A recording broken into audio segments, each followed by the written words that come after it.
Good morning, crafty friends. It's Diane with Bean Street Paper, and it's time for another 10-minute Tuesday. Today, I am going to show you how to make the easiest shaker card you have ever made in your life. Look at that. Isn't that beautiful?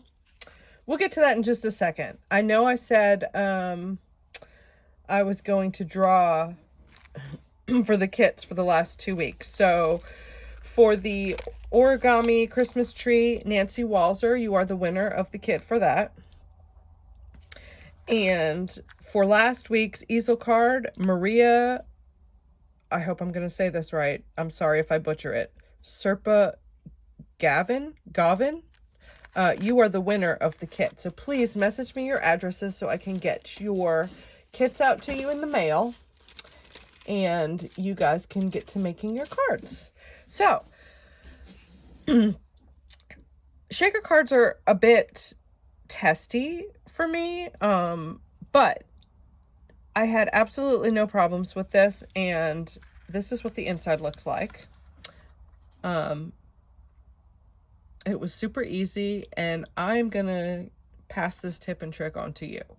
So, unfortunately, I will not have enough supplies to send this exact shaker kit, but I will, if you leave me a comment below. Let's see, today's question of the day. Tell me, this is kind of a weird question because we're going to make a Christmas card.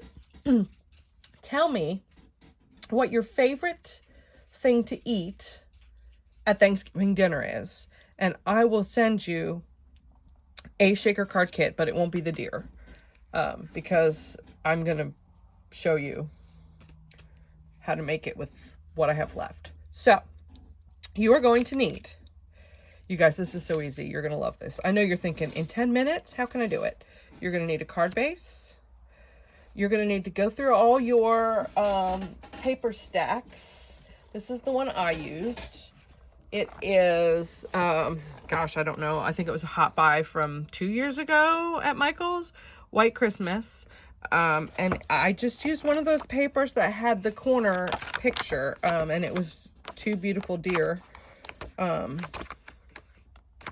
I thought, oh, I don't really want to, I don't see another one in there, but I'll have to find one. So here's my deer. There were 2 sheets of the same pattern in there, and it also has some sparkle. I don't know if you can see that in the video, but it's glittered paper, so that was really cool. You're going to need a mat for that, so I just have a scrap of green cardstock that matches, and I will cut that down after I'm done with creating my shaker.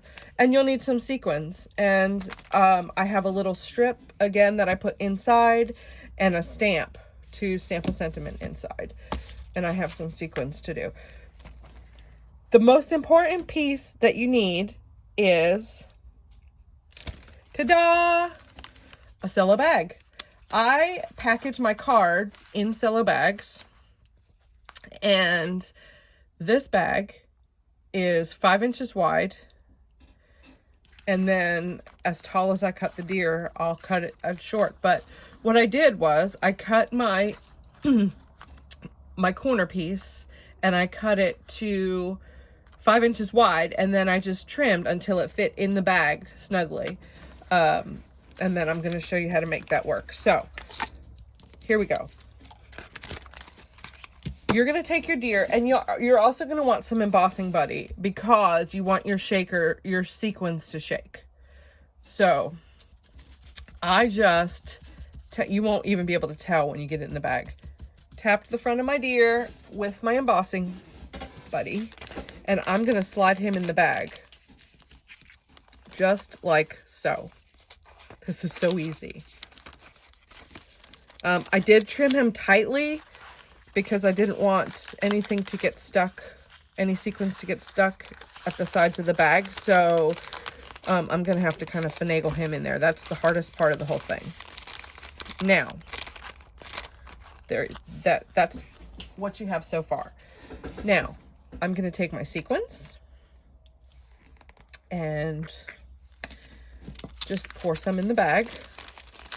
Make sure that I get them on the front. That's probably enough. Take those guys back out.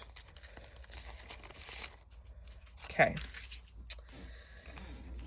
Get those out of the way before I spill them all over myself. Now, I am going to have to get my my guillotine. There's still air in this bag here. You want to make sure all your sequins are laying down. Okay, there we go. Now, I'm going to take my bag and I'm going to use my bone folder and crease it flat, okay? And then I'm going to take my cutter, and what I did was I just cut off, I left about 1 inch, okay? So I have my bag with about 1 inch flat. I will need to use my cutter again. I know it's really annoying to get that. This is garbage. Okay, I'm going to take my scissors and I'm going to simply angle these corners. Okay.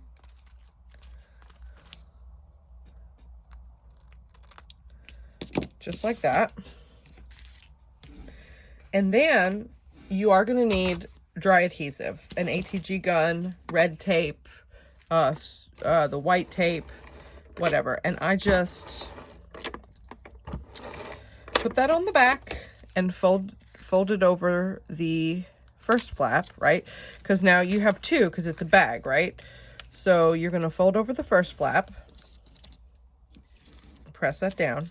Then you're going to do the same thing again. You don't have to put quite as many pieces.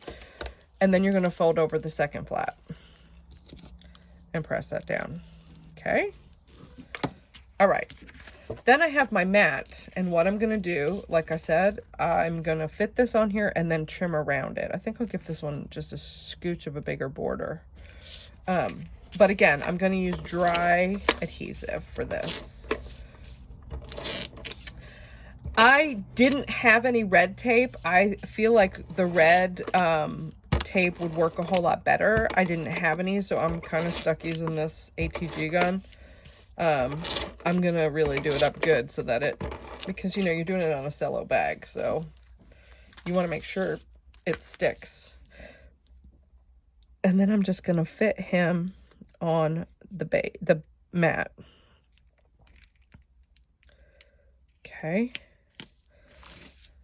And then I'm going to get my trimmer and just trim down till I feel like maybe a little bit smaller than that. Just a scooch. Maybe a little bit more. I'm just going to trim till I feel like he's got even borders. Okay. I feel like he's done. I'm going to throw out those scraps. And there's my shaker element. Look at how easy that was. I'm going to attach him to my base. I can use, you can use wet glue for this. I used wet glue.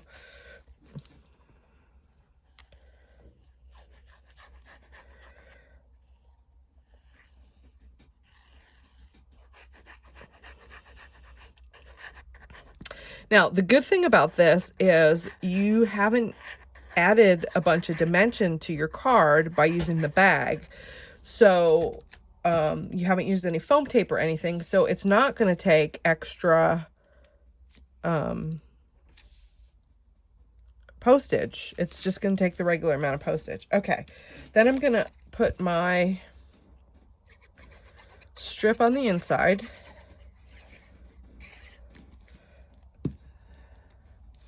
Okay, right here.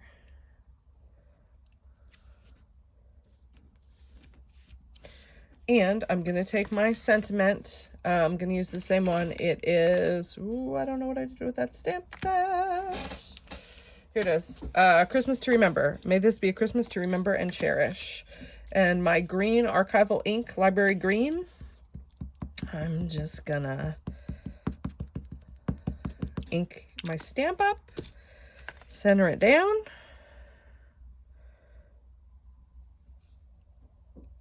give it a stamp, and voila.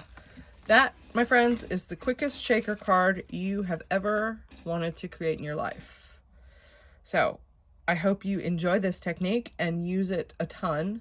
You can create a background with stamps and stuff, but this background was, I mean, I just needed a quick card. So the background was already done for me. It was just a super quick and easy card. And you know that's how we like them. So go forth and be crafty, my friends. Until next week, have a great week.